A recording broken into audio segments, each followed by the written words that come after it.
Okay, good evening, everyone. My name is Julian Midlow. I'm calling for the April meeting of Planning Board. And we are going to have a few items on the agenda today, including topics about the work plan, transparency, currency policy, and the multimodal line item crossing study. First, we'll do approval of the minutes and then our other business afterwards as well. So everyone is taking a look at the minutes. Those good. Any suggested revisions? Yes. No. Okay. Great. In the absence of consent, we will approve the minutes for January. Now we'll go to public comment. So we have several public comments here today. I think we can have everyone who wants to speak for public comments and to that podium there. Well, first have Alan, remember to keep your comment room 5 minutes. Thank you, Mr. Chair, board members. Alan Wallace. I'm a real estate land use counsel for Mike Rafizada. He's the owner of the Town and Country Shopping Center. And if you don't know it by that name, it's where the Hobby Lobby, the Rite Aid, for the Ernst, someone said the Ernst used to be located, Taco Time, and so forth.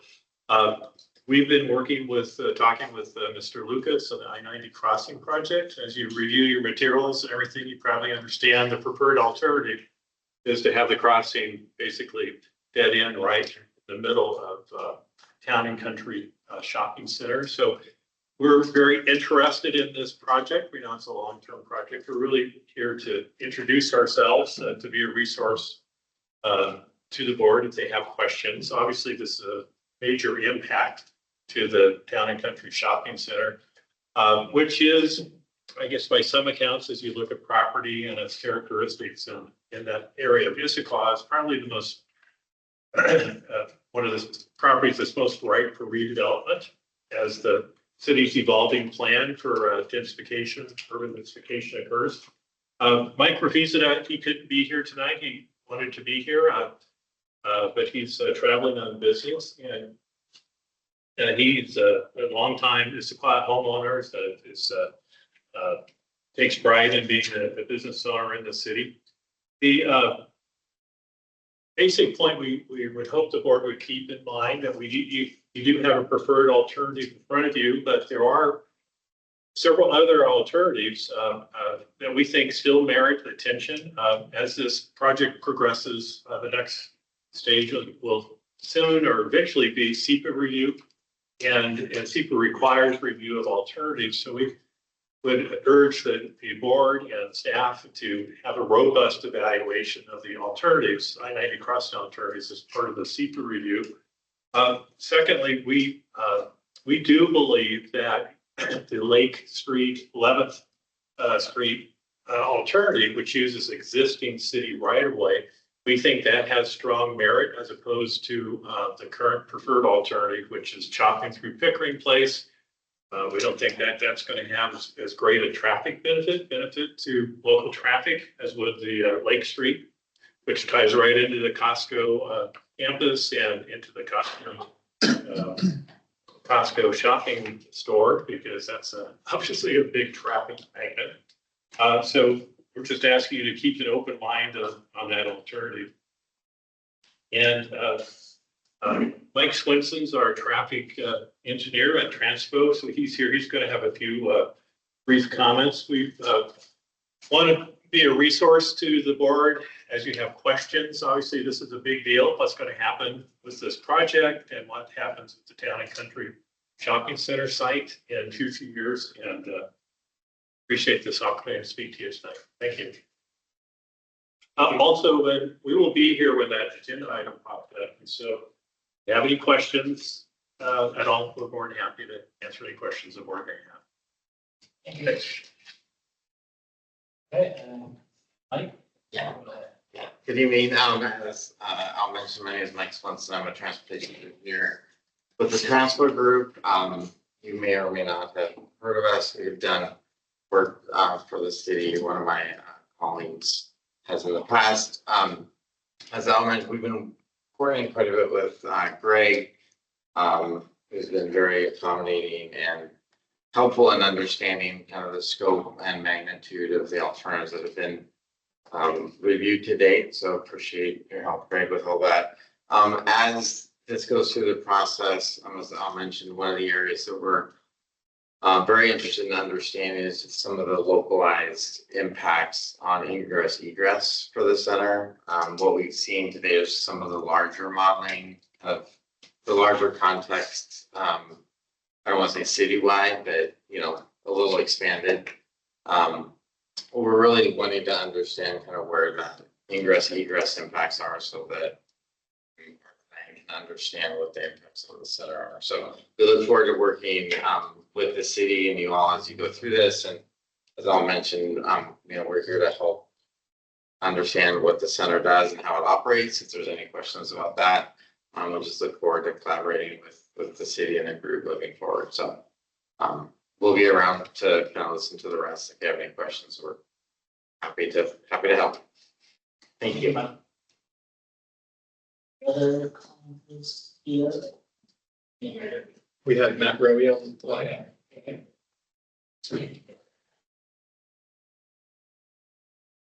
Can you guys hear me? Yeah, go ahead, Matt. Oh, thank you. Good evening, Transportation Commissioners. I'm Matt Rowe. I'm here tonight to pass on a few comments on the I-90 crossing study. I'm an architect and an urban designer with experience with light rail area planning, and I've designed and built numerous TOD projects and several projects here in Issaquah. I applaud the city for the studying how to better connect both sides of I-90. It's a much needed multimodal crossing, but the key to a successful crossing is also planning for light rail. So this crossing can either be part of that station or at least not make the planning and placement of the station in the future with the rail alignment more challenging. I feel it's too soon to know if the 11th to 11th Avenue crossing should be the preferred alternative. I suggest that the upcoming Central Issaquah Station and Alignment Study that the city's commission carefully examine how the crossing and future light rail station can be integrated or at least complementary. So think of that as more of an iterative back and forth process where each project should inform the other. The guiding principles to date are very good. However, I suggest that more emphasis be placed on how your future light rail transit service will also bring exceptional placemaking and economic development benefits to Issaquah. The station will smartly focus growth where it'll be less car dependent and more walkable. It's also a real game changer for your future. If the station is located where it can be leveraged as a catalyst for urban living and vibrant commercial activity, the station area has the potential to become a town center destination, which will give the community a real strong identity, a sense of pride, and ideally better connect both sides of I-90. So this is also a great time to learn about and consider how the private sector can be incentivized to not only respond to this transit investment, but also help you enable the infrastructure to be successful. Now, the zoning code is a great tool that can add height and density to adjacent projects for projects that offer public benefits like the land area to create this overcrossing and some of the infrastructure needed for the station. So staff, council, and your selected planning consultant should carefully consider researching precedent examples of built station areas that exemplify really good transit-oriented development practices. Then share those examples at upcoming public meetings. I think that would help everyone better appreciate the great potential, the scale, and the quality of this substantial investment, public investment. The council and staff should also consider touring transit communities outside of our region in places like Vancouver, BC, and Portland. And if you have the ability, maybe even go to Europe. I'm happy to send examples from other cities and suggest travel destinations if that would be helpful. Thank you for your time, and let me know if you have any questions or comments and if there's a way I can help. Thank you, Matt. So for all comments,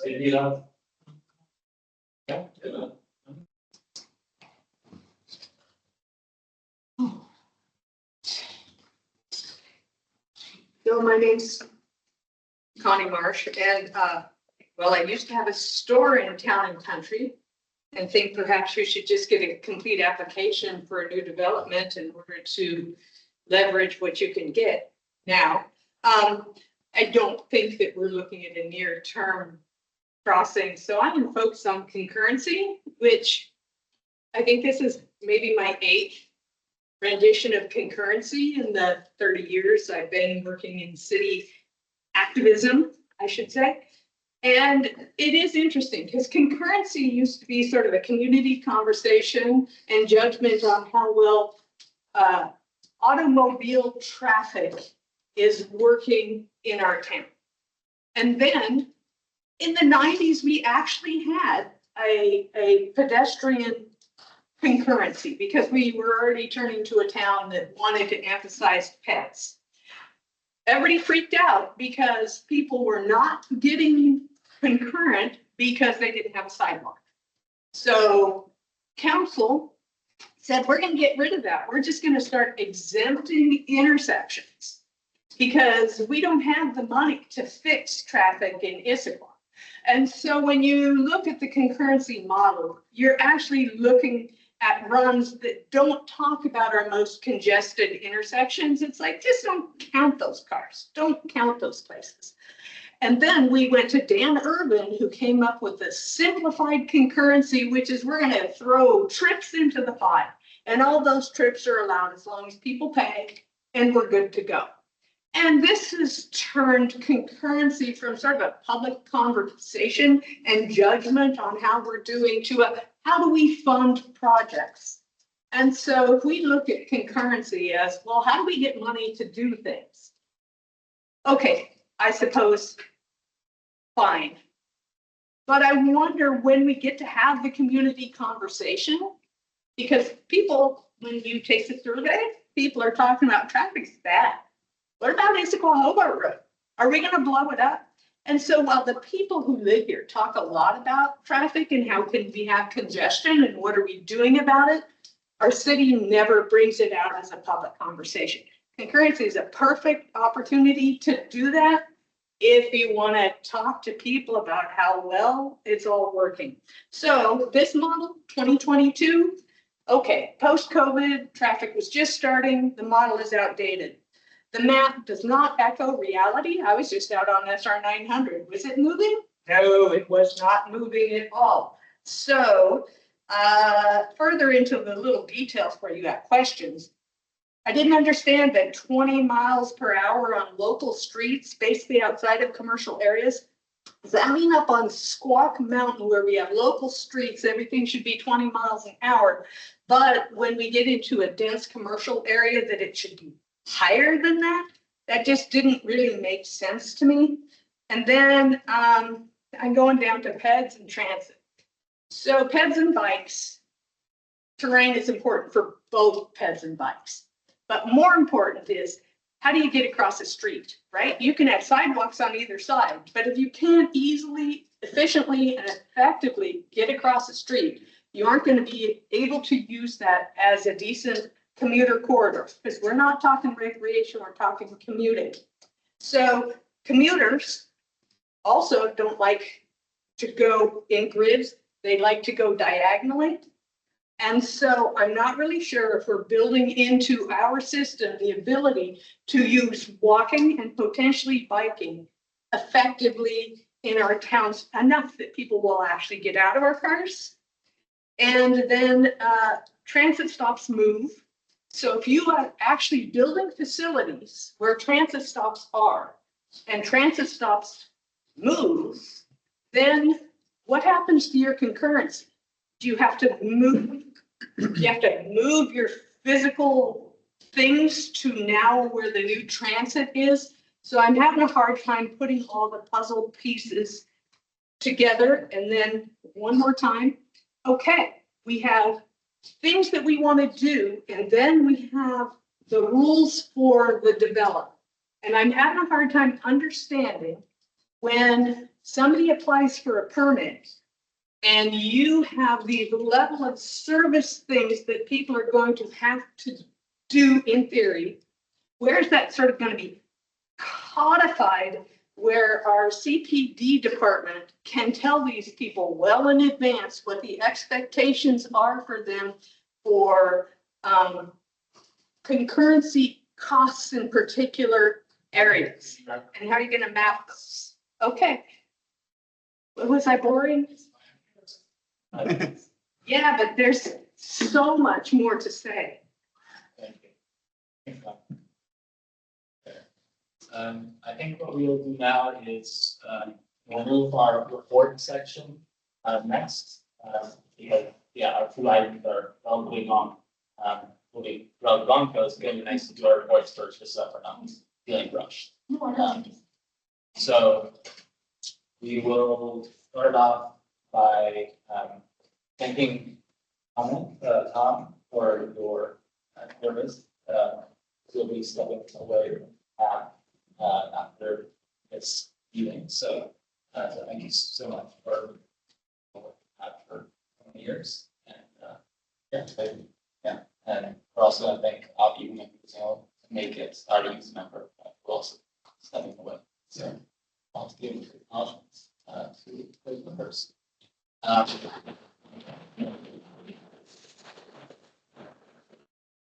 then just to add, if I may, Tom's been here since the beginning. He's really helped form TAB into what it is today. So we really do appreciate the work you've done and your commitment to the community. And we're told that you'll be sticking around for other boards and commissions. Is that right? Yes. Commission. Great. Well, yeah. Thank you. Thank you again. Appreciate it. Thank you, Cynthia. Some of the original. Yeah. Thank you. That's good. And then I think another just order of business, Erica has joined us and Micah joined us as well. Just for the record. And I think another order of business is on discussing, we're going to keep it, more sequential for discussion. So raise your placards as you have things to say during our discussions today. Anything else for reports? Did you have staff reports? Yeah, we can, up to you, but maybe we can do the staff reports at the end of the meeting. We can just head back to the top of the order for regular business. Great, so in that case, actually we're on time. We will launch into the first item, which is the 10-phase budget plan.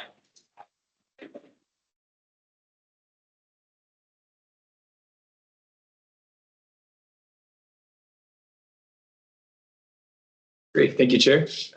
So just some background here. In January, we met the first meeting of the year.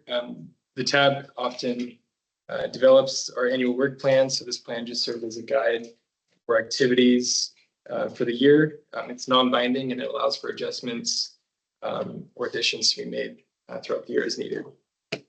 So we did take this to the board in January. The board was in favor of the work plan as presented. This was then taken to council in March, who also reviewed the work plan and gave some kudos and thanks to the TAB for volunteering time and energy and for commitment to the community that's been given. So staff is proposing to move to recommend approval of the 2025 Transportation Advisory Board work plan. Does anyone have any, I think we're going to do this by that, just make it simple, but does anyone have any comments about the action for the work plan? Anyone wants to make any questions? Well, Erica? I just have a question about, is there any reason why, unless I'm reading this chart wrong, we don't have anything scheduled for November, December? Is that just to give ourselves runway in case we, are slower in moving through topics for the year?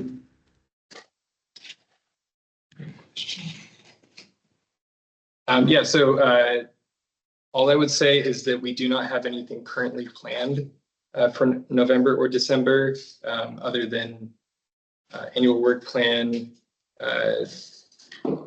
preparing the annual work plan for city council. But we are expecting, as the year progresses, that more items would be added to the agenda, in which case that would be likely in November or December. Thank you. I figured it was just to give, wiggle room for the year, but to double check. There we go. Other questions or comments? Oh, okay, then by unanimous consent, if there's no objection, we will approve the work plan. We'll now launch into the concurrency policy overview and update. All right, thank you very much, Chair. Give me just a minute to get my presentation shared.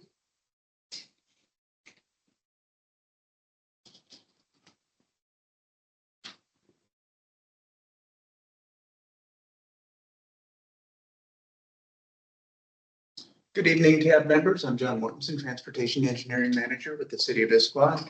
And tonight I'm here to talk about the city's transportation concurrency policy project that we've been working on.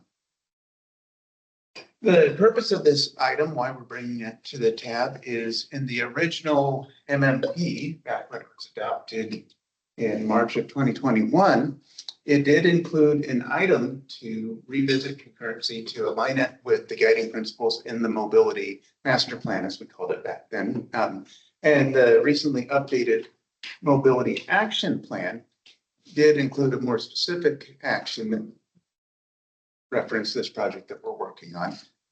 Since the original adoption of the MMP, the House Bill 1181 was passed, and that requires local agencies to adopt a multimodal level of service.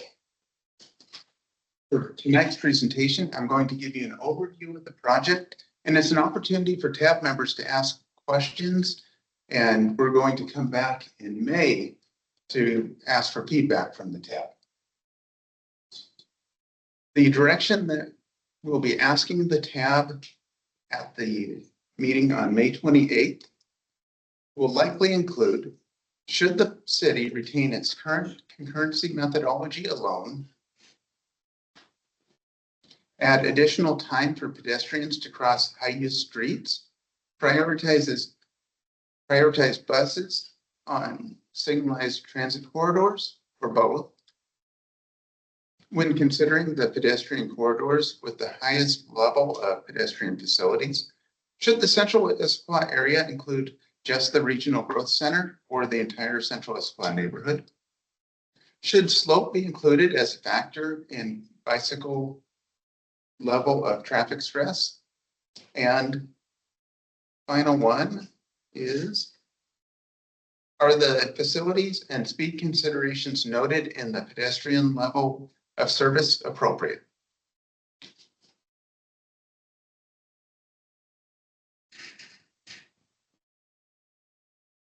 Now for a little bit of background on the city's transportation concurrency system. The Growth Management Act requires that local agencies have transportation concurrency systems.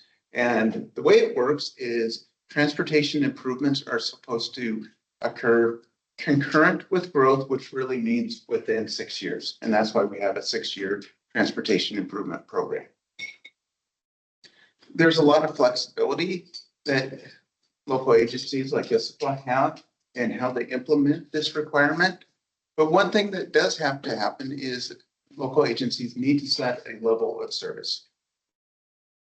And a development would be denied if the transportation system were to drop below the standard level of service that a city had adopted.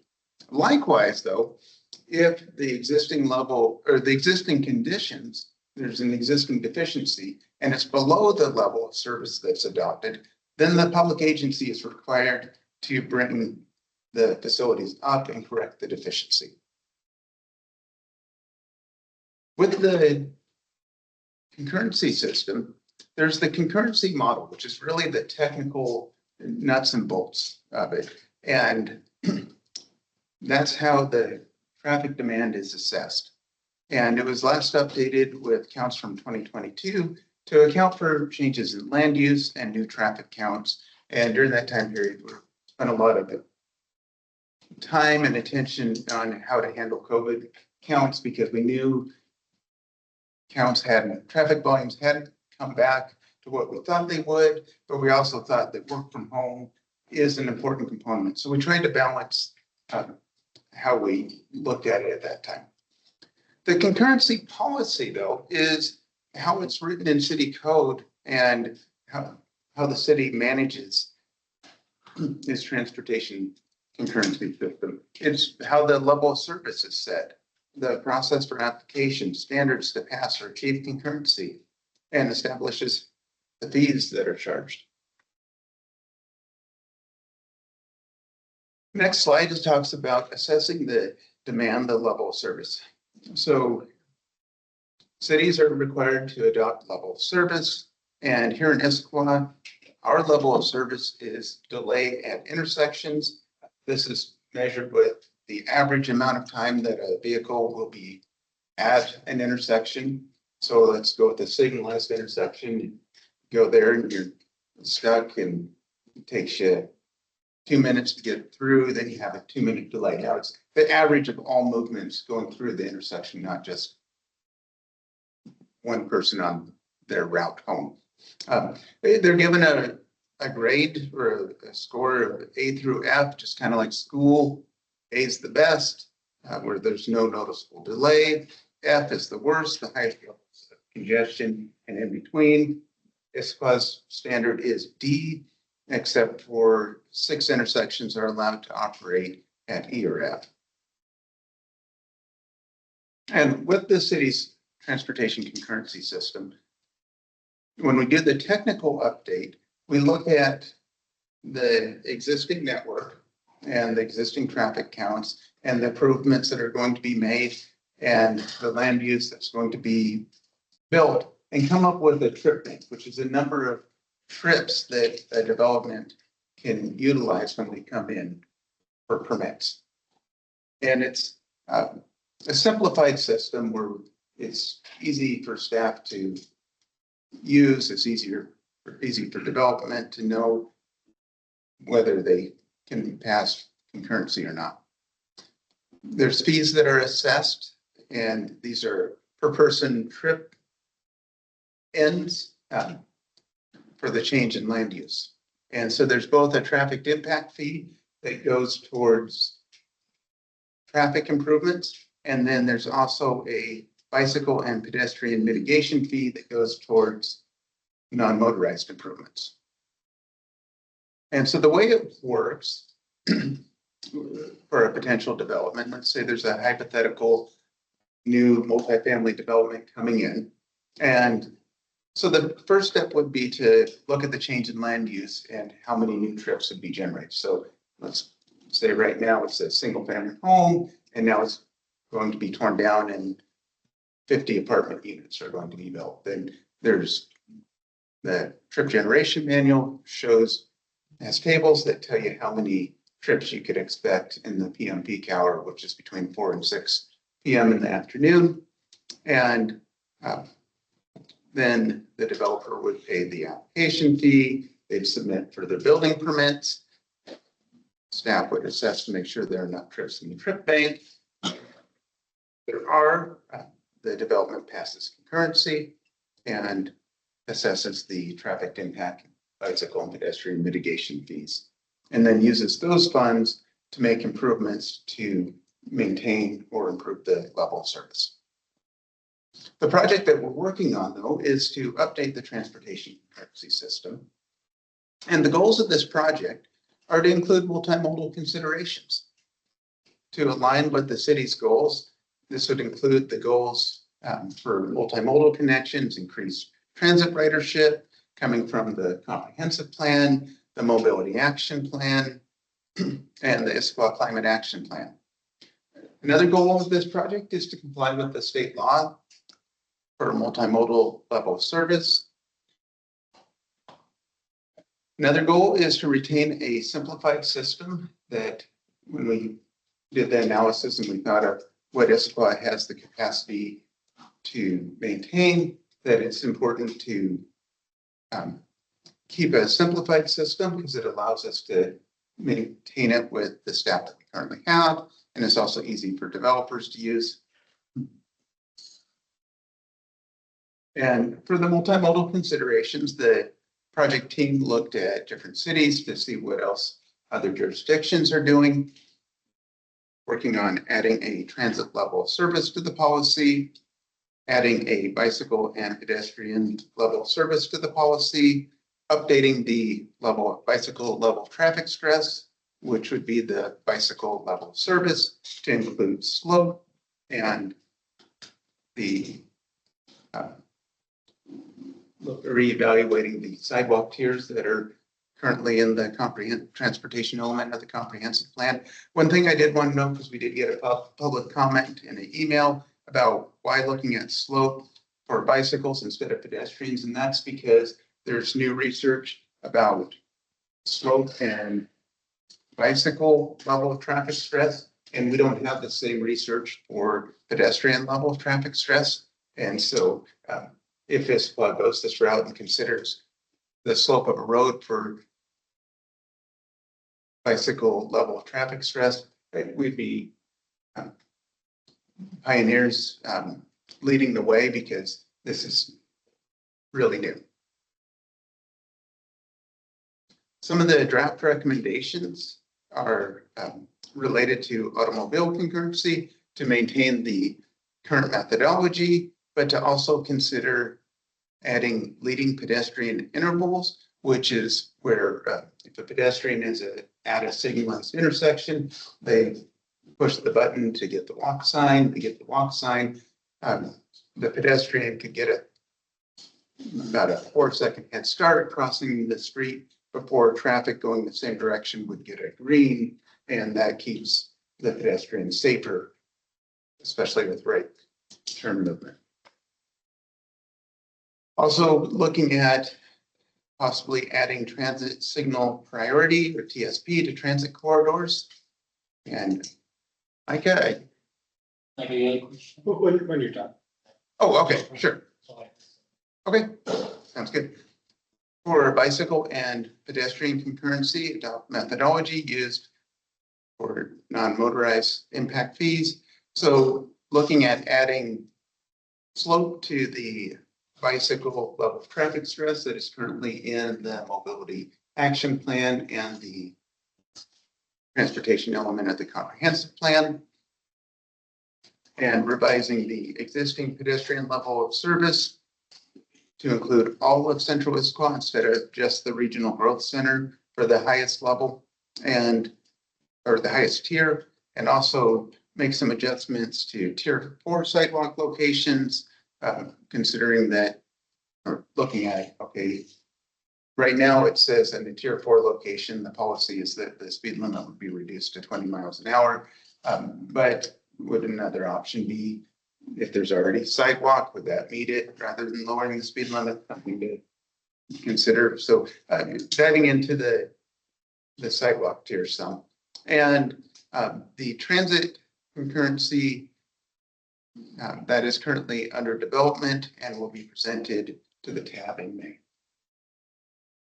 And Micah, did you want to ask at this point or wait till I'm through all the slides? I guess on this point, I have a few questions on what you've said so far. So just kind of high level, talk now a fair amount about permitting. Do we have any sort of like a metric that says how long permitting takes in Issaquah and how expensive permitting is in Issaquah compared to other cities? Do we benchmark that? Because we're talking things that could lead to more expensive and more time consuming permitting. Do we know, is that, are we on the high end, on the low end, right in the middle?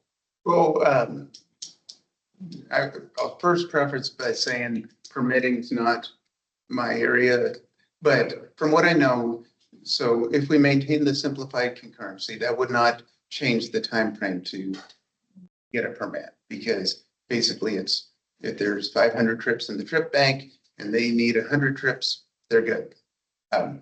As for how the fees compare to other jurisdictions, that I don't know. And then in terms of time frame, I can tell you that there is a state law that's going to be coming into play at some time in the near future that actually dictates how fast agencies have to review permits or they have to give back the permit fees. So I know the city's paying very careful attention to permit review timelines. And I think I heard, the standard for Issaquah for intersections is a D. Yes. Why not an A? Or a B? C? How much in taxes do you want to pay? So I guess that's that Yeah. answer, right? So it was just, we Yeah. just decided that that's. based Right, on and- the cost factor. Well, I mean, D is a good amount where, and I'm not a traffic engineer, so if I were, I could tell you a little bit better about how it is. It's, there's delay, but it's not the pull your hair out, you're going to have road rage delay. Just when I hear A and then I hear we're at D, it sounds. Right, yeah. Really bad, and we're, yeah, okay. Yeah, This isn't like school where you get a D and you take your report card home to your parents, you can be in a lot of trouble. Yeah. last, probably super quick question. So the pedestrian leading indicators, I've seen that implemented two ways. One is it just defaults to it, which is just insanity. And then the other way is if once pressed, then it does the leading indicator, which is the smart way to do it. Are we talking the smart way or it defaults to it no matter what way?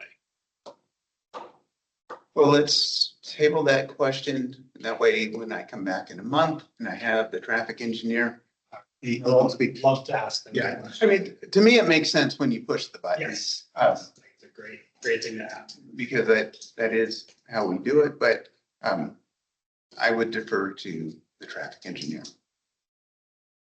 Tom, do you have a question about like this? Just a clarification for the traffic for you from A to F. Normally you do the peak hour traffic and that's the worst time. So it's not that the intersection's going to operate at low traffic all day, just for peak hour. Might be in the morning, it's not an all day indication of that sections. Yeah, that does.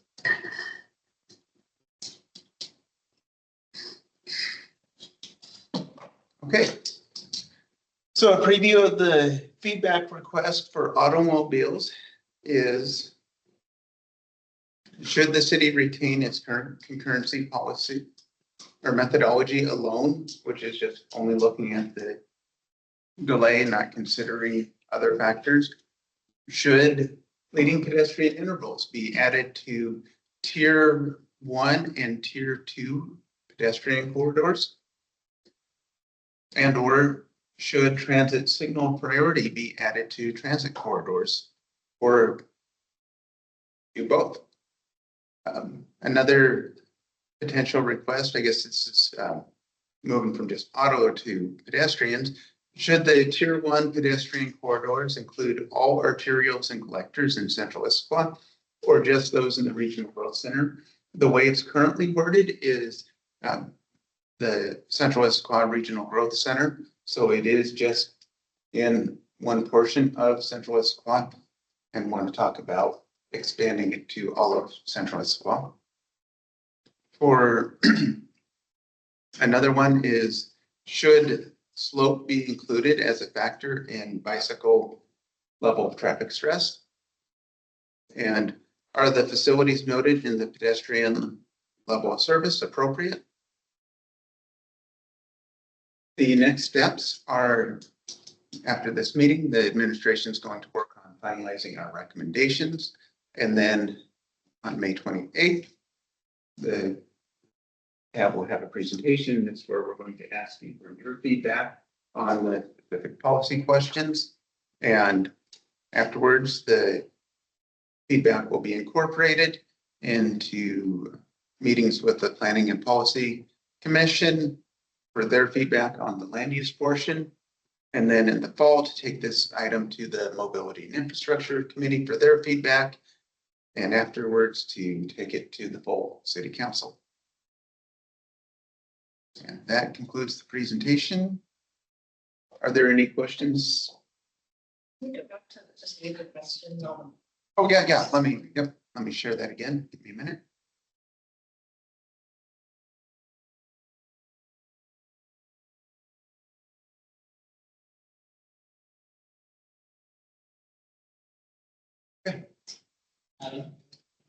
Thank you, John. Yeah, thanks, John. I think as kind of a layman in this field, at least, there are several things that you're talking about that I don't have a deep understanding of yet, and it'd be really helpful to understand deeper. In particular, I see there are a couple of places where we have measurements that are approximations, and what we're trying to get to is fairly complex. So if you go for the model of traffic flow that's the most accurate, you're talking about who's going where, when, and is there enough throughput, and is there low latency going to. And that gets complex. So we simplified it, presumably, to do things like look at how many additional trip endpoints are there in the trip bank model. And I'm at this point, I don't know exactly what to look at to understand that deeper. But I would want to know, is that approximation meeting its goal of like approximating accurately the thing that we're really trying to get to, which is impacting the overall system? Are we creating bottlenecks? Are we creating issues with overall throughput? Or, should we be incentivizing something else by the model that we're using? And I think that also applies to the level of service at a light. If you think about one light independently, I may be able to get through that in a couple of minutes. But if I have to do that again sequentially 10 times, I've got a pretty long trip, and maybe I've only gone halfway across town. And so when we approximate this with level of service, can we chain that? Does that give us these properties of low latency for the trip across town that we want? So do we have that information? Can that be presented as part of the next meeting where we're talking about things like, should we make changes to this? So let me make sure I understand what you're wanting to know is, so you wanted to know the impact on the whole system. Is it working what we're doing? And then the cumulative effects of, okay, if I need to get from where we're at now at 5 p.m., or actually I should do it in reverse, to get from your home to where you're at right now, and all the intersections you go through, and the cumulative of, okay, when I hit these 4 traffic signals, or however many it is, the total delay. And I'm just using your home, for example, but it could be going from someone else's home to the grocery store, or work to home, or. Right. Yeah, if I read this correctly, I probably not reading it correctly, but the level of service of like D would be you get 2 cars per minute going through an intersection of throughput. And so because it's like 30 seconds per vehicle. Okay, so I can provide it, and I probably should have, a table of the delay, average delay, and what a D intersection is, what an E, and I think that would be helpful. Yeah. It might be. It probably is. I did see the table in there. The table says Okay, for, yeah. for D, it's something like 35 seconds or whatever. Yes. Per vehicle. Yeah, right. With us delaying the meeting, I forgot what all's in the packet. And we need a level of service for the meeting as well. Yeah, so we do have that, and You want to pull that up really quickly? I can get it out.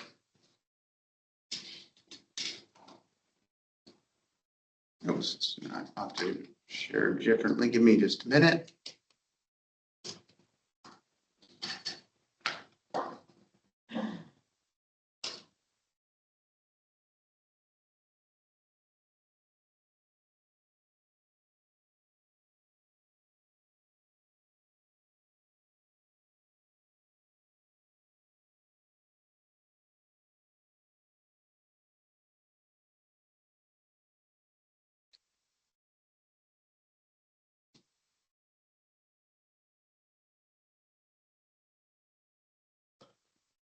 Okay, so here's the table that shows the different delays.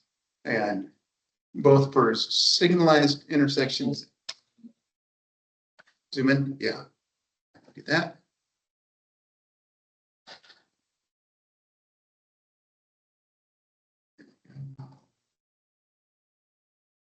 All right. And so it shows for signalized intersections, the average delay. And so for D, that's between 35 and 55 seconds of delay, which is considered a tolerable delay. If you're at a stop sign, wanting to turn onto a road where the other directions don't have a stop sign, then level of service D would be 25 to 35 second delay. It's seconds per vehicles, you know, what's up? Yeah. Yeah, so it's saying of all the vehicles that go to that intersection, the average delay would be, and I'll go with the signal, Yeah. 35 to 55 seconds. So I think what would be helpful is to say, look at a path going from, you know, an example point to another example point in Issaquah, and look at like, what is the implication on the trip of the level of service Yeah. at each intersections. So I will talk to well, that might not, I don't know how feasible that information can be to provide because Yeah, that's not how we currently use our system to look at it on a corridor basis. We simplify it down to just the intersection.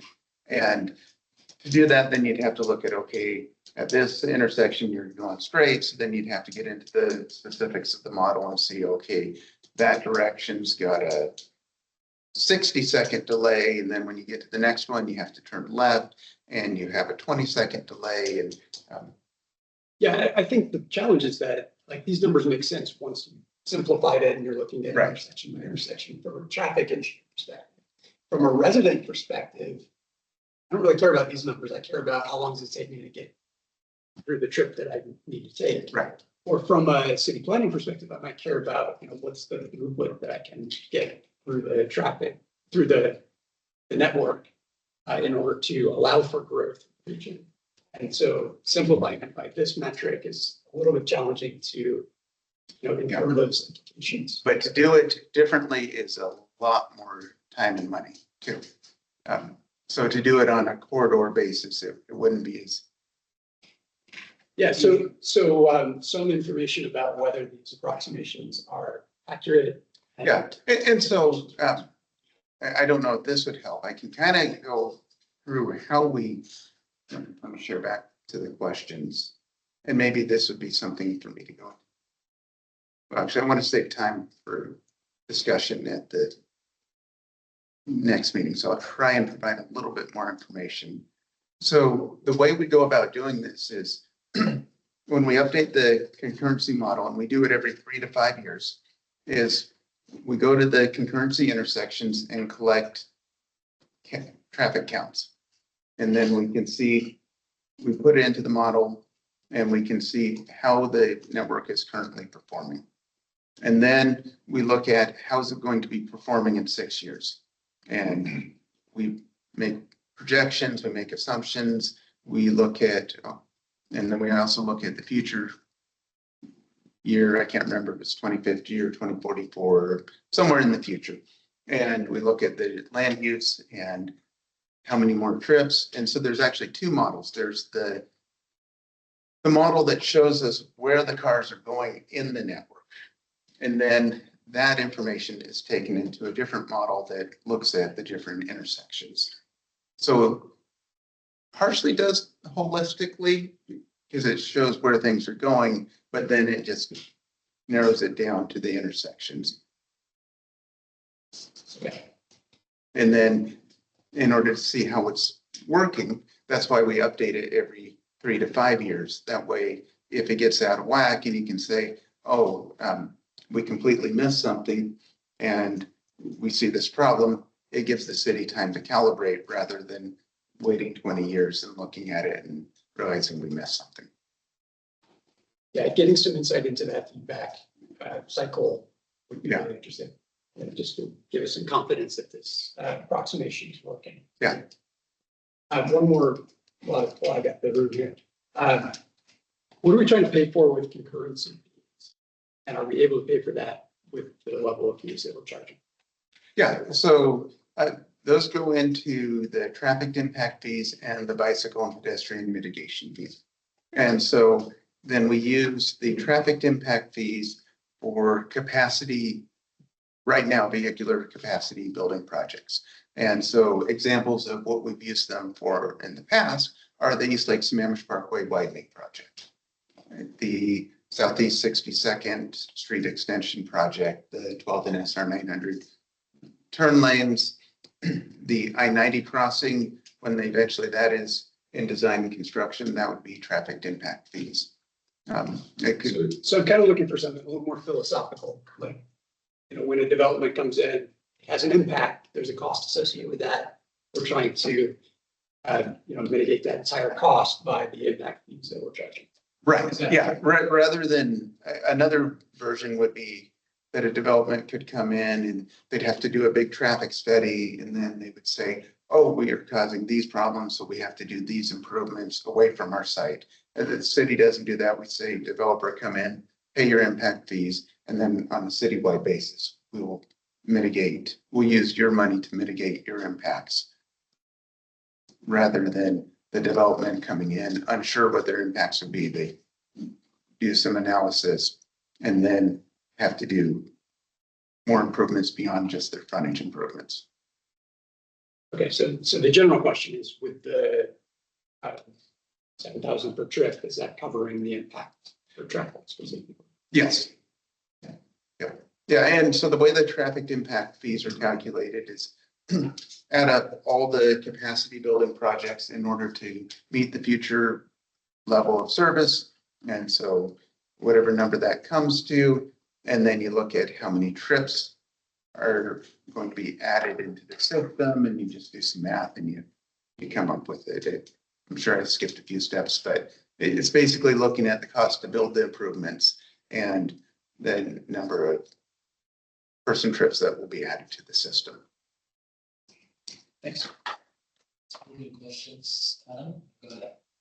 So for the level of service, is the goal to get into the stable flow like B or C, or like is there a certain goal to achieve, or just to improve?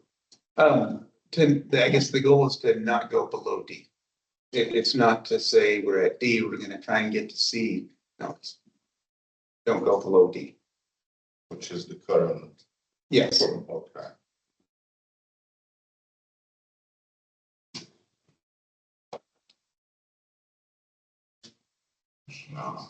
That's it, yeah. So, can we talk a little bit about some of the details of the leading pedestrian what's the LPI? Interval? Interval. Yeah. I'm a big fan generally, and I'm inclined to be in favor of this, but I want to know a little bit more about the details. Talked about this a little bit in other contexts, but is the primary value right turns when the light turns green and it stays red, and then pedestrian turns right? Right, or I guess it also could be left depending on the location, because I actually crossed one today where it had a LPI and I was able to start crossing, and I watched this line of cars wait for me to get halfway across the road, and then they got their green and started going. So I used the example of right, but it also could be left depending on the location. Seems like right is a little bit more The blind spot. important because people can turn right. So I guess one thing that occurred to me, because I always thought, I mean, if I had taken my right away, I wouldn't be here today, because somebody would ram me over with a big sign. It's that it, or the FedEx is that 56, whatever that, with the big splashing no right turn on. Yeah, leading indicator. East Lake Sam and 56. And two cars just flew through there. And so I was kind of wondering a little bit about the, I mean, I love the idea and it seems to make an awful lot of sense, but with the right-hand turn, because people are allowed to turn right, and people are used to being able to turn right on red. Right. Is there some level of enforcement? Is there some level, it's just having that interval, having that light, giving that person the right away, having that things say, no right turn on red, remarks like this week, I know it's not comprehensive, but it's sort of insufficient. Without education and enforcement and all the other needs, and I'm just wondering what we're learning about that, and just want to make sure that we're gonna add that to concurrency, that it's really working. Yeah, so yes, we can provide more information about that at the May meeting, some of the data behind it. I do know that when the city's insurance provider talks to us, one of the number one things they say is this is one of their biggest recommendations in order to, they're just looking at it from how to reduce liability to the city. I'll translate it to improve pedestrian safety, that and implementing LPI is one of the top things that they recommend. But we can provide more information about it on the specifics. And I'll also add that got a sneak preview this morning, and adding it makes almost no difference to the delay or the level of service for the car. And that's something that will be presented at the May meeting. What do you think? No comment.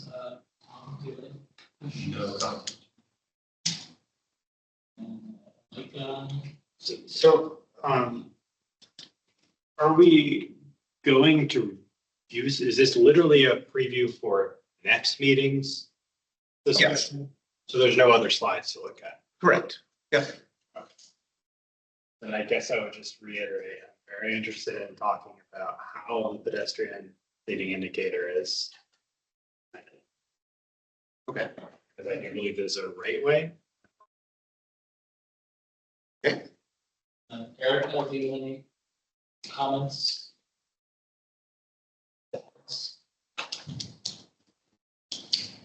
Sorry, Julian, did you, was that directed to me? Say it again. Sorry, did you, call my name? And did you have any questions, Erica? Okay, thank you. That's what I thought. Is how did I write this down? For transit concurrency, how do you, Metroflex, and like dial a ride options, do those also factor in? No, what we're looking at would not involve those types of services. Okay, thanks.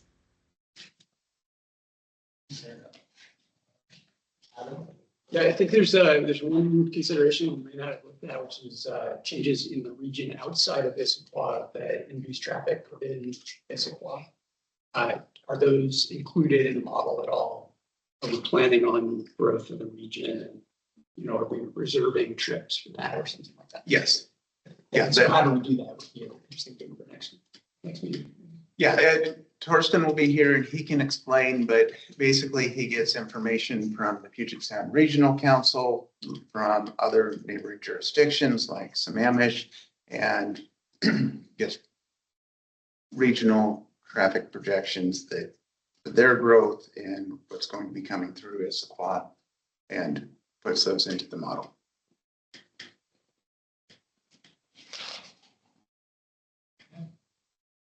Other questions on any myself at this point?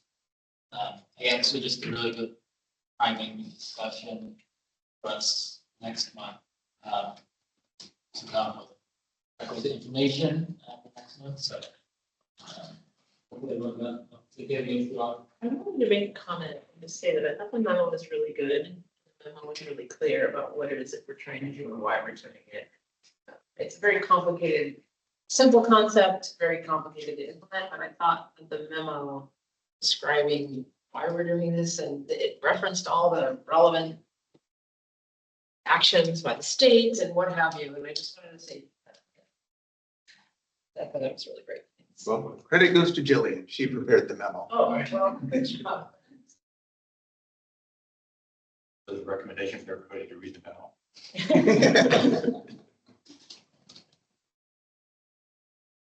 to you as well, because you always know what all the documents and what they mean and when they have to be, you're the textualist. Yep, Let's do I it. got two of them. Yeah. Two of us.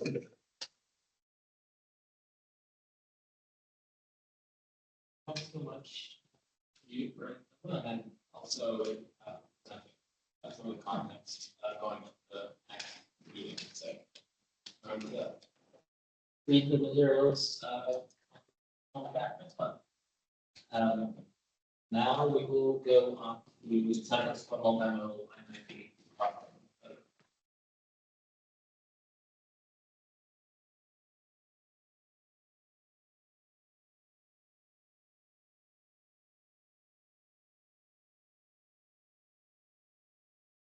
Hi. My name is Greg Lucas. I'm a transportation engineer in the Public Works Department, and I'm here today to present on behalf of the Central Issaquah Multimodal I-90 Crossing Project. Purpose of this presentation is to provide the Transportation Advisory Board with an update on the study and to discuss the recommended preferred crossing alternative. First, we'll start with what the project is. Some of these slides will be repeat from last year, but it'd be kind of good to reestablish what the project is and where we were. This project is a 3 vehicular lane. Really, it's 2 through lanes and turn lanes where necessary. With bike lanes and sidewalks on both sides of the streets. Bike lane would be protected by planters and the sidewalks outside of that. This project was included in the environmental impact statement for the Central Issaquah plan. That means is with all the, I think there's 20,000 jobs and 10,000 residents planned in Central Issaquah. And this is a traffic mitigation tool for Central Issaquah. This project's located within the growth center of Central Issaquah.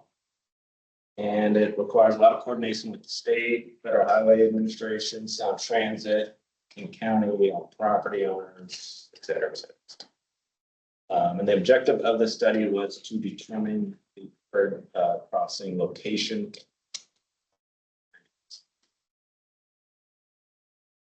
Project helps with north-south mobility for non-motorized and motorized users. It supports the growth and development of Central Issaquah by connecting the 2 halves, which are bifurcated by I-90. There's a planned street grid. As part of development, we'll be required to add streets, local streets every 300 to 600 feet. And this helps either implement some of that or connect them at least. The intent is to help support future light rail station, the parking. When we kicked off this project, we assembled a cross-department working group, and one of our first tasks was to identify the city staff's recommendations for project goals and how we would evaluate each alternative. And then we shared that tab, some of the other commissions, city council. Largely looks the same as what you saw last year. Very comprehensive list, including compatibility of light rail station, multimodal connectivity. Projects helps with congestion relief.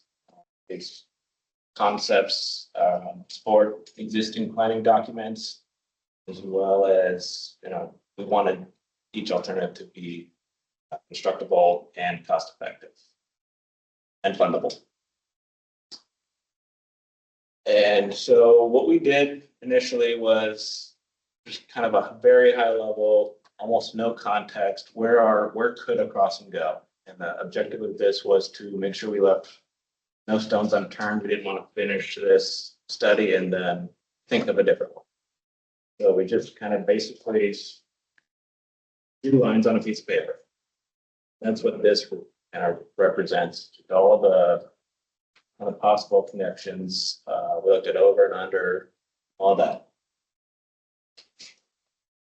And then we filtered it through compatibility what challenges exist out there in central Issaquah. Notably, the high water table limits the ability for us to go, any further underground. There's drainage dishes on the north side. There's a fish passage culverts. Actually, there's a few of them.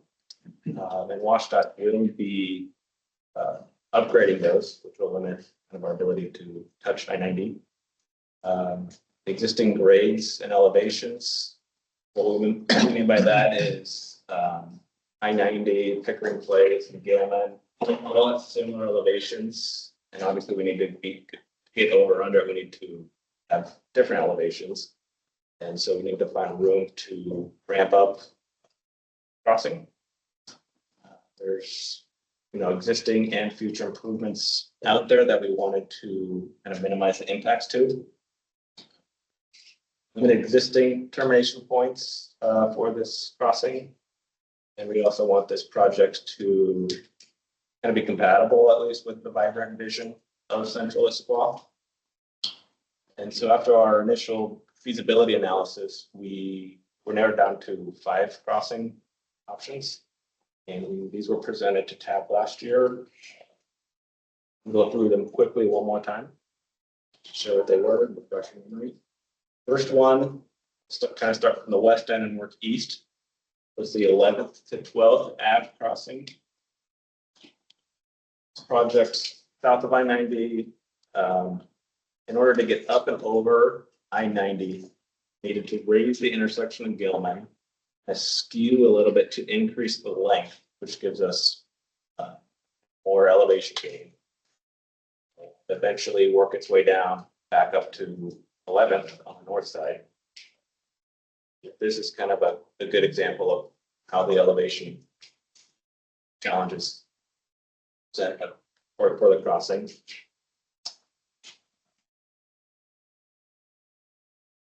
Second concept was 11th Ave to 11th Ave west. That's a little different than the handout. This is what we presented last year. This is raising Gilman. And then initially we're looking at lowering I-90 to reduce the amount of the raised Gilman.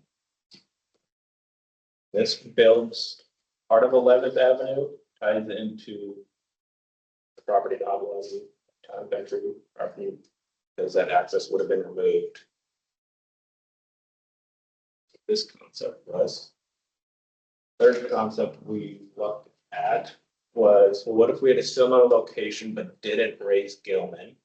That's what this would look like. We tie into Maple, and the Maple intersection on the south side, go through the town and country property and find a way back to 11th. Ultimately, we got rid of this one. It was too long, too impactful. Didn't really meet much of our goals. Fourth concept we dug a little deeper on was the Maple to Lake concept. This is the only undercrossing that we looked at, or that was potentially feasible.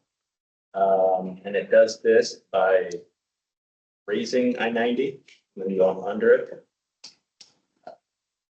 So we looked further into this option since we last spoke.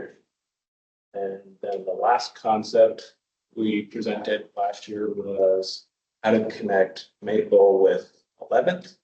This is another one that we ultimately decided to eliminate. It's pretty long and expensive and presents a whole other host of challenges. That's how we thought we could do it. So since last September, we've conducted meetings with some of the impacted property owners. We presented to the city council, similar presentation that you saw last year.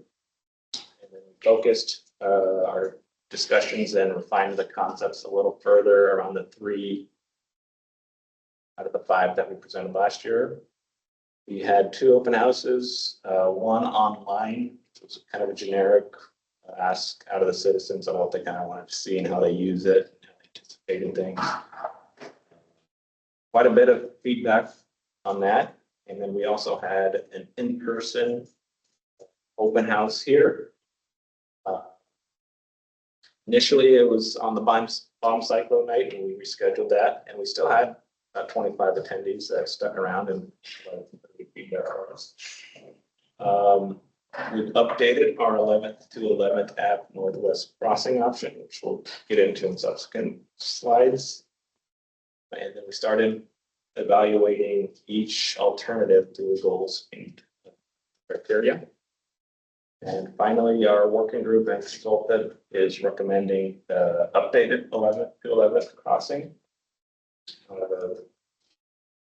We haven't made that recommendation yet. We're planning on taking this to M&I in June and then full council in July. So we're getting feedback from all sorts of parties. Here is the concept. If you have the handout, it's the first sheet. Anybody's missing it, let me know, but you are. But I'll kind of walk through what some of the differences are. It leaves the southernmost eastbound lane at grade and the sidewalk. And so this kind of shows an example of that at T-Mobile Park, the Mariners game. Or some people call it frontage road. It minimizes the impacts to the town countryside, at least from a property acquisition standpoint. Another reason we did that is if you're walking past it, you don't necessarily have to go up and then back down. Bike it through there. Also refined kind of the alignment a little bit to straighten it out. So I'm up on the Pickering side instead of zigzagging around. This helped kind of keep us straight and shorten it a little bit. It no longer requires lowering I-90. We found that was too expensive and we didn't get enough out of that. And so as a result, we're assuming raising Gilman about 25 feet. However, we think we could lower that when we get in the engineering phase. That's kind of the worst case scenario. There's opportunities with structure depths. Once we have kind of actual survey data, I think we're erring on the side of caution, I guess. So this is kind of the concept that we are recommending. And why we're recommending it scores the best with, I guess, a lot of the criteria. First, we don't have much information from Sound Transit on where their light rail station's going to go. However, they seem pretty committed at this point to what they call their representative project, which is what was in the voting package. And so I believe it says something to the effect of, along the I-90 corridor, a little bit past 900. And so that's in the vicinity of that. I get. On the south side. Yeah, exactly. Yeah. Maple to Lake's a little bit further east. And so there's, in order for Sound Transit to get there, that would cost them more money. So they're not ready to commit to. And also, we have the reason why it scores a little bit better with that than 11 to 12 is it provides the most options. We looked at kind of we looked at examples of Sound Transit stations and parking rides and the amount of land area they take. And this provides, I guess, the most options for Sound Transit. It scored best with moving the multimodal movements, both safety and efficiency. It's consistent with our planning documents. Most importantly, we feel it's the most constructible. I just want to know, Maple to Lake seems to move the most amount of vehicle. That option does. Because it's kind of more centered between existing crossings. However, whether we're talking about a crossing here, they're all pretty similar. A big change in terms of how many vehicles get involved. Here's kind of some renderings that we're starting to put together. This is what the frontage road would look like.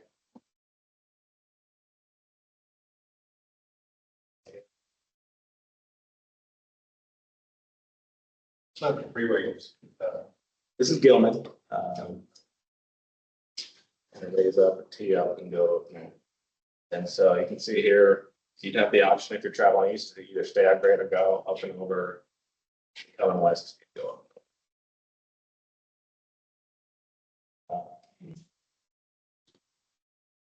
It'd be from, almost like you'd be in Costco's headquarters looking at it.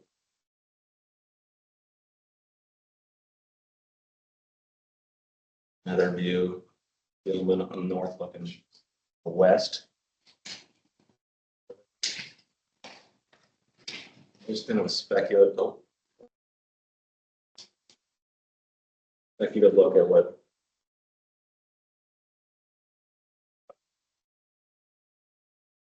Okay. On the south side, would there be a side road up on eastbound, westbound direction? Just the eastbound was bad, right? And so only the eastbound. Oh, okay. The front road requires a whole bunch more, or not, requires more width. And we didn't have enough width to, at least I don't think we have enough width to do one for westbound as well. I have a question about, how it connects, there's this blue dash line. Yep. Right, and how with front, how we mentioned it, connect potential grids, element would connect. That's not really, Yeah, yeah, and so we're basically just like one way. yep, yeah, it'd be right in, right out, right there, yeah.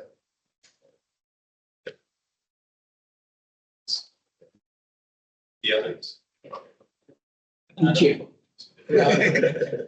On the north side, I think the rendering, I saw that basically shows that there's nothing, there's like no east-west connection across the raised part there. In Pickering? It's Pickering, the part of the north side. I guess, are you talking about north of Gilman or north of I-90? North of I-90. Okay, right, so. There's a section there where it's Yeah. ramp, essentially.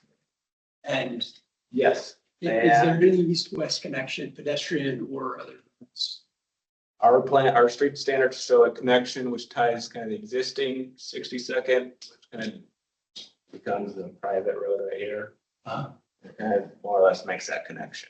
We're kind of assuming. Onto this road, but if I'm going to the other side of this road, like. Right, there is no planned street connection in here, doesn't mean it can't be done. So those two halves that are currently just essentially parking lot, walk from one building to the next, there's not separated by a long. Right, well, I think we want to make sure we can get on, like, under this or the road, or, you know, we aren't that in our engineering phase.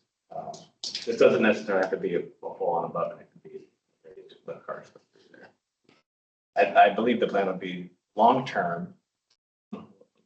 This is probably all would be a development somehow that could tie into that.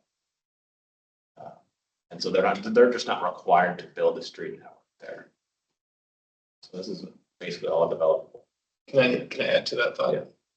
Yeah, so what Greg was mentioning was in the street standards, there's a grid that will be assumed to be built. So there will be those east-west connections, which would also tie into this. That's why there's like the little stubs. But yeah, it's available online. You can see it here, but there's just like a grid network that would connect to it. Okay.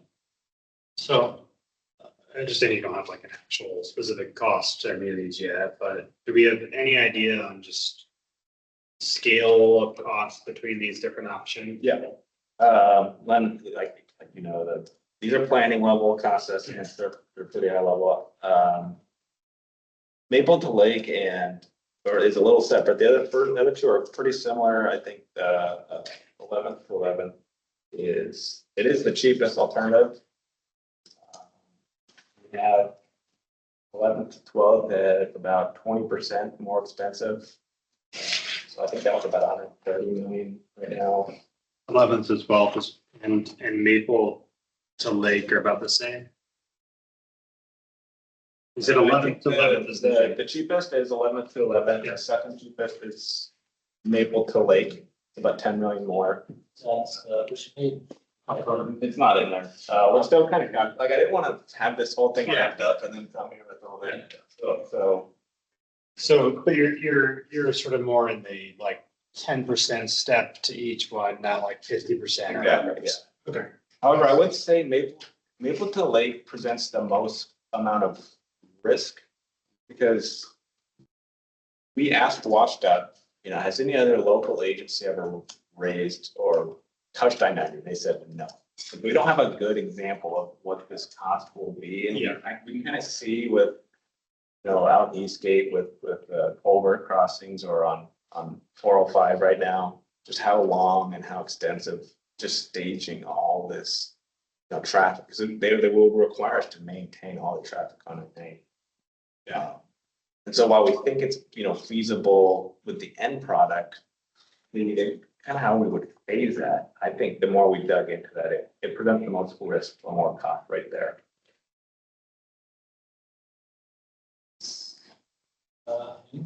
Actually, it's in gross.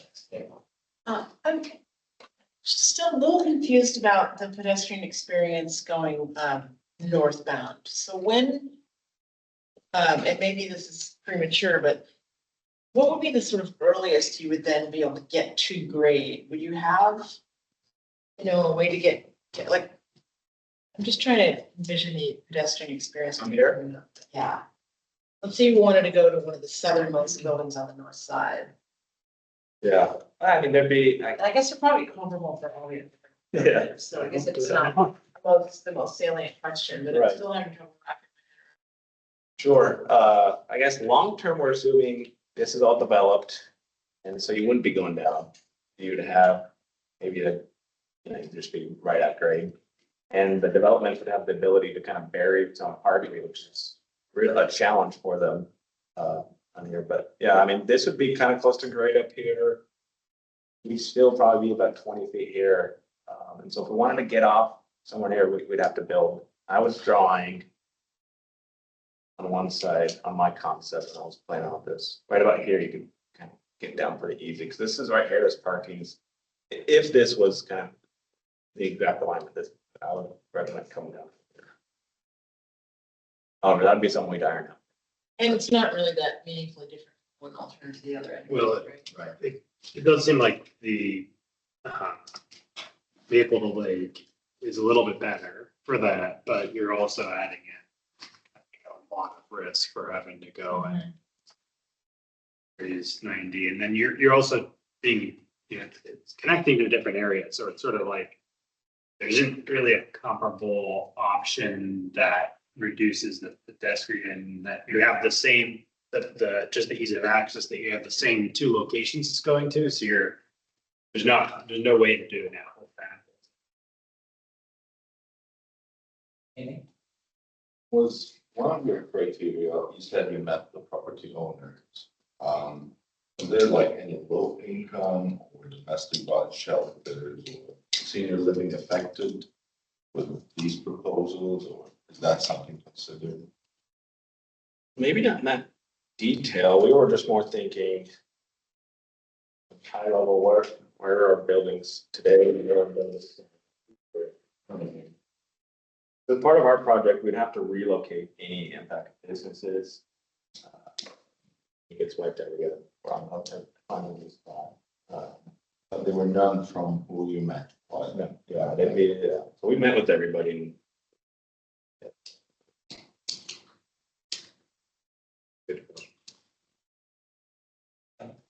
In terms of the planning process, there are a lot of dependencies on bigger things here. And I'm kind of trying to figure out where we are in the process and how many alternatives we need to consider through the process in case we need a contingency for something that goes differently, such as the light rail location.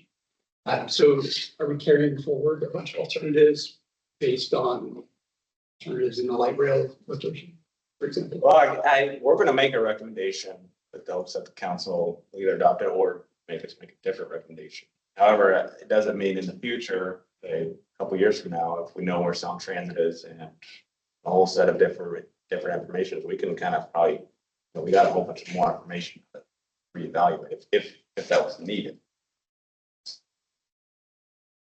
And we got our contract, we got our goal. Kind of take from there, and it is a challenge to kind of be working ahead of everybody. However, the alternative is working behind them, and then we get stuck and stymied, and we don't like anything. Say this option, say, you know, once Sound Transit makes their decision where they're going, that's going to be a huge dump. Yeah, so one of the considerations here is compatibility with light rail location, and clearly we don't know where the light rail location is at this point.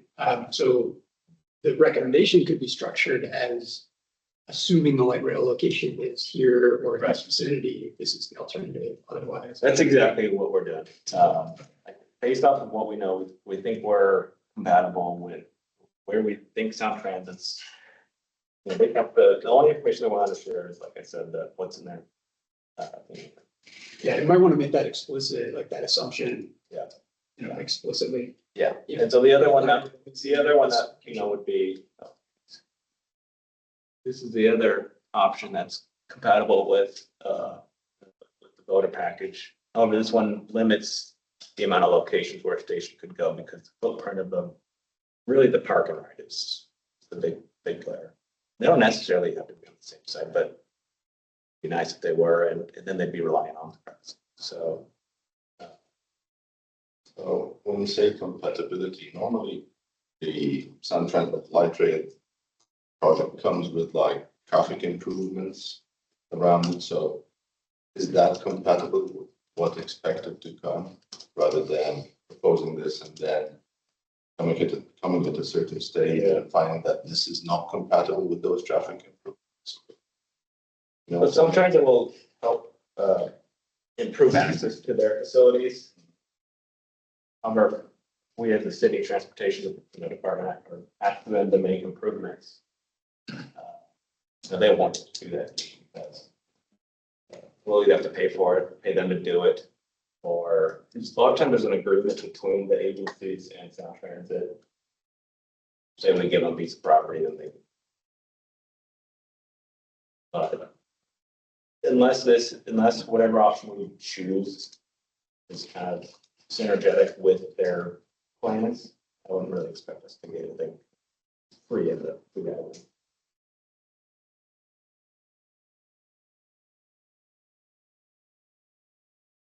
Erica, do you have any questions?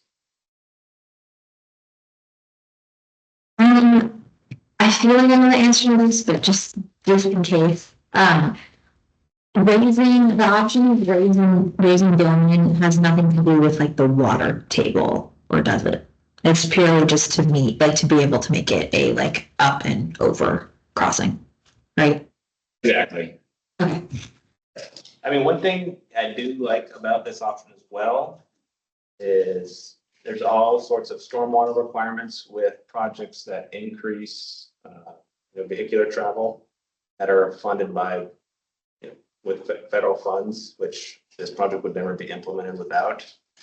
And we're kind of some of these abutments and under Gill, and those are great options for us to have our stormwater enhancements there. All the water be contained there, treated there. There's Maple to Lake, we're limited there. I got a lot of fun, kind of a fan, Bill.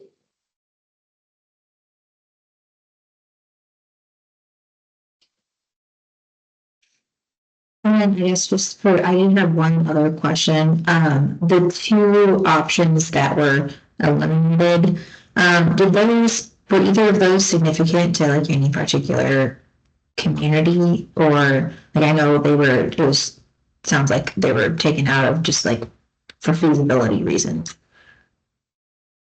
I got most of the two options. Yeah. Are taken out with like feasibility.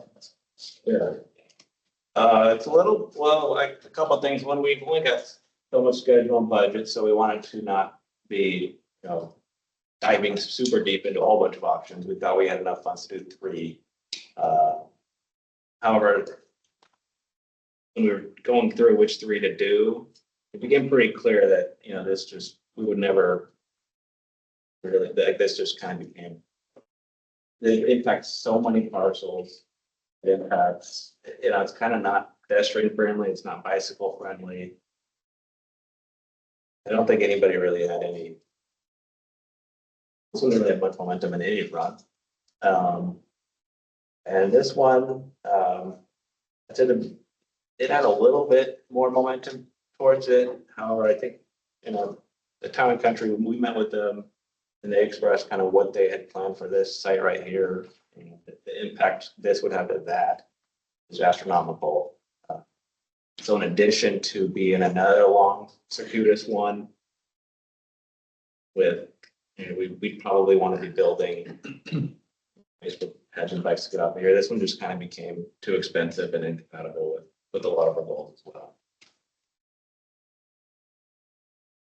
We didn't put any price to this one or this one, but I put it on the order of magnitude, like twice what 11 days.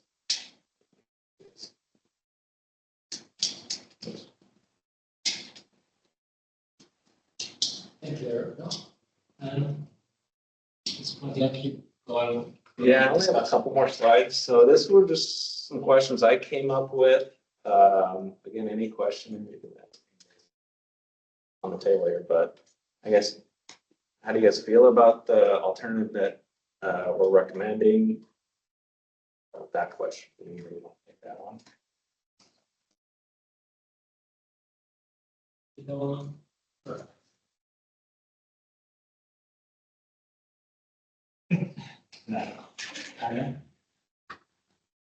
I think we've considered a bunch of different options and I follow similarly on the preferred approach here. The open questions are obviously where's the light rail gonna go? I've seen, some references that are a little bit far from there. And so have we achieved the pedestrian connectivity north and south of I-90 with this crossing? Not exactly sure. And so, yeah, of the alternatives, it seems good knowing what we know now, but I definitely would see more contingency planning in there and explicit enumeration of assumptions. So if we knew, say, 2 years from now, we knew the light rail, this was compatible, we'd be good with it. If we knew if it wasn't, open it up. Got it. So given the possibilities, this seems like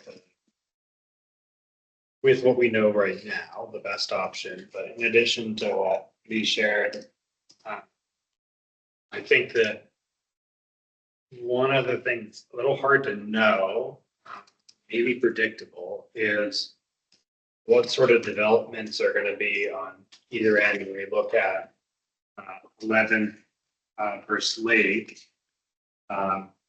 What those are going to look like 30 years from now, 20 years from now. And if you're thinking about this as for a car to go to the next crossing versus a person, it's a much bigger difference. And so where are people actually gonna, where are they actually gonna need to go? We didn't really talk about that, but I don't think there's much to talk about other than just saying that needs to be part of just like the light rail is. There needs to be a forward-looking element where when the light rail gets a little more solidified, there absolutely needs to be a check in the project. Does this still make sense? Sure. Even if you spend $10 million at that point, it's like, don't go spend another $100 million to go connect where it doesn't make sense. So I think just because this is trying to be so forward-looking, there has to be a check and an understanding of what are you really getting. One other really small detail is, you go back to the renderings for the 11th 11.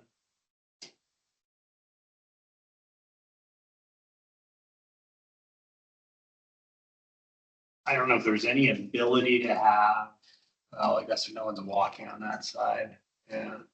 I would just be a little concerned about if I'm walking across that and I have to go down then to get to 11, I'm gonna be really upset. Yeah, no, we want to look at that. And so, maybe a pedestrian flybridge, something very lightweight, very cheap, intended just to provide some level of And I don't know whether there's like you're gonna get into the whole grade issue again, like is providing something okay, or does that something also need to meet all sorts of rules? So that's maybe the one concern about this option.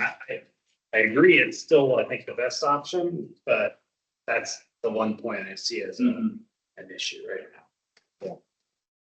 And one thing I wanted to mention to your first point was, looked at kind of like walk shed and bike, kind of like how much do we capture? And while Maple to Lake is centered between existing crossings for, moving, 11th to 11th is more centered in the regional growth center itself. And so it's shaded area, you can kind of see is the growth center.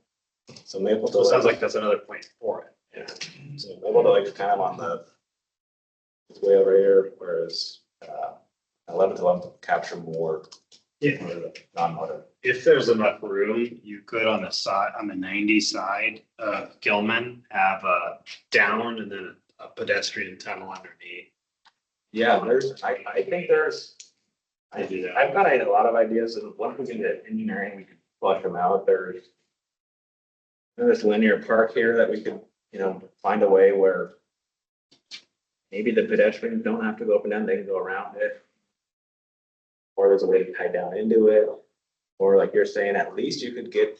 Well, so if you have to go all the way down though, I think that's gonna frustrate people quite a lot, but at that intersection at Gilman and 11, if in the top right or top left corner of that, if there was a way down and then underneath, that's gonna.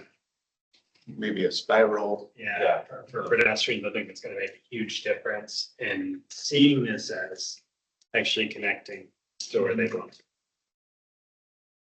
And I think if this development wanted to raise that lane and, we had some sort of agreement in place, we don't have to necessarily leave it all, leave that agreement if there'd be an opportunity to revisit that. Yeah, although you raise that, Yeah, happy with I'm that. just thinking any way to get to make it so that pedestrians don't have to go all the way down to the next intersection to get around. I think there's just a point to look at. Great. I was just gonna say that I am in agreement with this.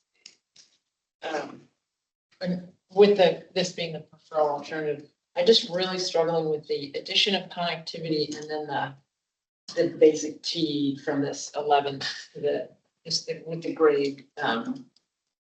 You're basically adding this network, the future network, but then it just stops. And I'm just kind of struggling with that because we're putting all this money to increase connectivity. And so I don't know what the answer is there, but it's just anything for a minimum for pedestrians and probably even bicycles too would be pretty important, but it sure would be nice if you just magically make those connect,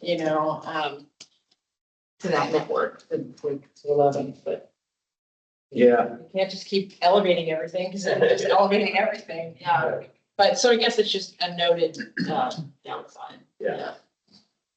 And anything to be done to mitigate it for the pedestrian and non-motorized experience. I agree. I think we'd want to be a little, if there was a connection, that would be, all those vehicles might be going through. So we'd want to be a little thoughtful about not throwing a whole bunch of cars through the street as well. Arterials. I think, one is great and, pedestrian, people experience, right? I think it is important to be able to, what a good thing is, especially when it comes to those like dash lines, right? Like, it won't be much if the people walking across 90 are just abruptly stopped. They end up having to go all the way around here or all the way up towards, parking area. It's really important that there needs to be some sort of academic, what is it, optical connection, getting people from the elevated down. It can't be dark and scary. It can be, yeah, it can be dark and scary, it has to be well lit, and, even for, like, people who are more comfortable, you know, riding their bike on the side, or doing a scooter and stuff like, it's not, even like, circular, you know, down, you know, I think like down is not even sometimes, or stairs, that's be accessible and comfortable. So, top end. Yeah. Yeah. Comments, circle around. I think. Yeah, 1 foot comment, I guess is the blue line, is that just a concept or is that the future planning where you could actually do the road, bring it back in? I can add that. Yeah, those dotted blue lines they just represent what's in the street standards for the street network. Doesn't necessarily mean they're gonna go right there. However, city would never, or would unlikely ever build those. It'd be contingent on, future development. That's 100 foot tall building. If you require that.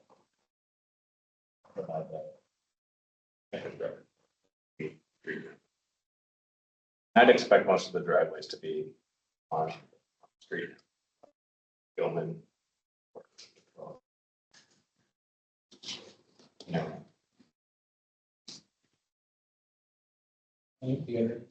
Problems, good with that, provided there are mitigations or impacts on vulnerable community members, like what I mentioned here. And as well as this is in line with the light rail plans, we don't want to spend the money to right wrong direction.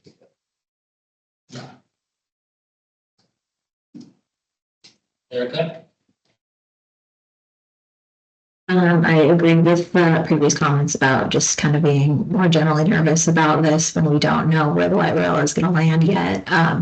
So I am also interested in if there's a possible way to do kind of like a midpoint check-in just to see if we're on the right track. I know these are supposed to be kind of happening in tandem, but yeah, that does make me nervous. And then with the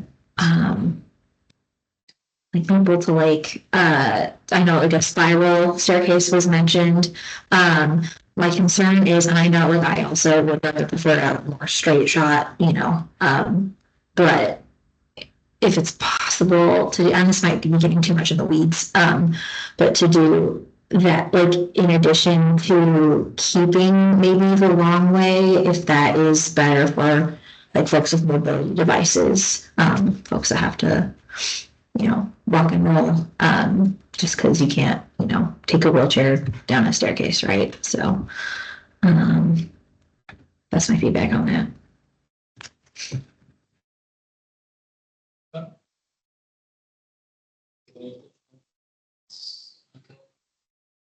Cynthia? Okay. Did you get everything? I had a question for you guys, which was my hard bullet. You guys did get the first two done. I was curious about feedback for us. We came here once in September, and once today. Was this enough? It's good involved. Yeah. Okay. Too much. Okay. We're still not even starting with engineering, so yeah, this project gets funding from engineering, we'll do that more. Yeah, I think we appreciate, adequate touch points. All that, whenever you're coming up on dilemma, and related to values or policy or something like that, we always appreciate it. Yeah, I mean, I did get feedback from that, well, I appreciate that. And so next for us really is to continue our outreach effort with mostly meetings with Councilman and I, and just kind of finish up some of our documentation. That reminds. Okay.